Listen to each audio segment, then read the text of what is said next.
We are almost about to taxi, but this AC is not working. Look at everyone, and it's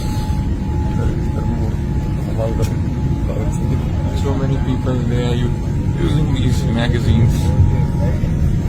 AC is not working at all.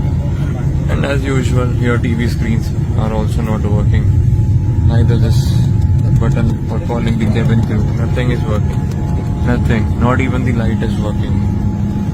See, is this what you are providing? And as usual, that is why Air India is considered as one of the worst airlines in the world. AC is still not working, and today it is very, very, very hot in Delhi.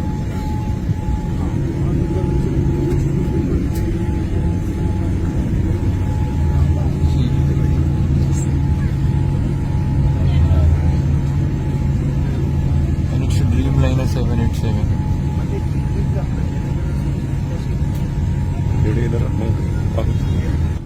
See, I'm sweating like hell.